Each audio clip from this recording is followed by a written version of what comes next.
Hello everyone, আজকে আমরা ৩২তম BCS পরীক্ষায় আসা একটি অত্যন্ত গুরুত্বপূর্ণ সংখ্যা সিরিজের বা নাম্বার সিরিজের সমাধান করব।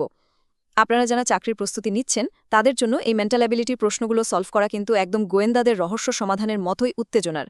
তো খাতা কলম নিয়ে রেডি তো? চলুন কোনো কথা না বাড়িয়ে সরাসরি আমাদের আজকের এই গাণিতিক রহস্য উন্মোচনে নেমে পড়ি।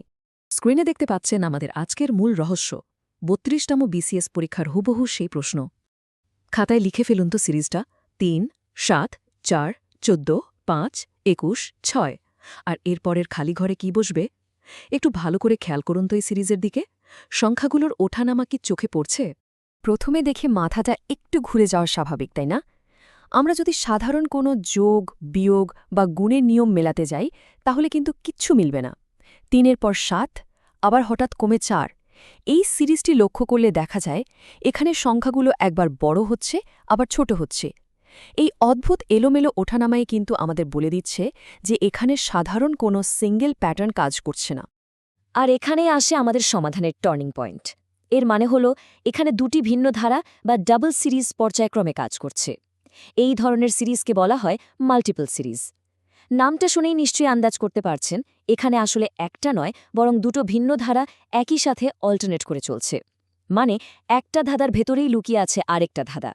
তো একজন স্মার্ট ডিটেকটিভের মতো এখন আমাদের প্রথম কাজ কি? আমাদের এই সন্দেহভাজনদের আলাদা করতে হবে।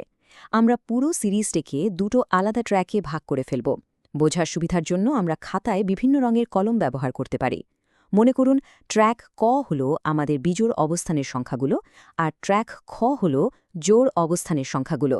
চলুন শুরুতে আমরা শুধু বিজোড় অবস্থানের সংখ্যাগুলোর দিকে ফোকাস করি। মাঝখানের জোড় পজিশনের সংখ্যাগুলোকে আমরা এখন পুরোপুরি ইগনোর করব। মানে আমরা দেখব শুধু সিরিজের প্রথম, তৃতীয়, পঞ্চম আর সপ্তম সংখ্যাগুলোকে।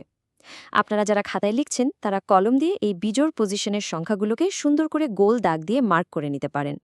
এখন দেখুন তো, যখন আমরা এই বিজোড় অবস্থানের সংখ্যাগুলোকে আলাদা করে ফেললাম তখন কি চমৎকার একটা পরিষ্কার ধারা আমাদের চোখের সামনে চলে এলো।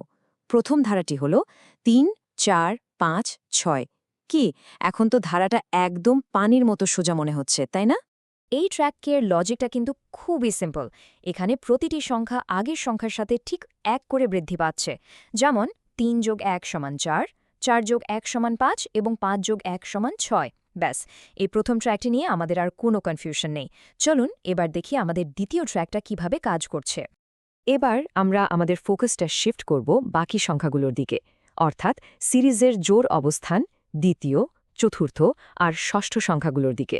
এগুলোকে আপনারা খাতায় অন্য কোনো রঙের কলম দিয়ে বা অন্য কোনো শেপে মার্ক করে নিন, যাতে প্রথমটার সাথে একদমই গুলিয়ে না যায়। এবার শুধু এই জোড় অবস্থানের সংখ্যাগুলোকে নিয়ে তৈরি আমাদের দ্বিতীয় ট্র্যাকটা একটু খেয়াল করুন। দ্বিতীয় ধারাটি হল ৭, ১৪, ২১। আমি নিশ্চিত এই সংখ্যাগুলো দেখার সাথে সাথেই আপনাদের মাথায় সমাধানের ঘণ্টা বাজতে শুরু করেছে। প্যাটার্নটা এখন একদম দিনের আলোর মতো স্পষ্ট। চলুন এই দ্বিতীয় ট্র্যাকের অঙ্কটাও একটু মিলিয়ে দেখি। এখানে সংখ্যাগুলো আসলে ৭-এর গুণিতক হিসেবে বাড়ছে, অথবা আপনি বলতে পারেন প্রতিবার ৭ করে যোগ হচ্ছে। কাগজে হিসাব করে দেখলে দেখা যায় ৭ যোগ ৭ সমান ১৪, আবার ১৪ যোগ ৭ সমান ২১। তার মানে আমরা আমাদের এই ডাবল সিরিজের দুটো নিয়মই একদম সাকসেসফুলি ডিকোড করে ফেলেছি। আচ্ছা, এবার আপনাদের কাছে আমার একটা প্রশ্ন। এই যে আমরা দুটো ট্র্যাক বের করলাম, আমাদের ওই খালি জায়গা বা প্রশ্নবোধক চিহ্নটা আসলে কোন ট্র্যাকের মধ্যে পড়বে?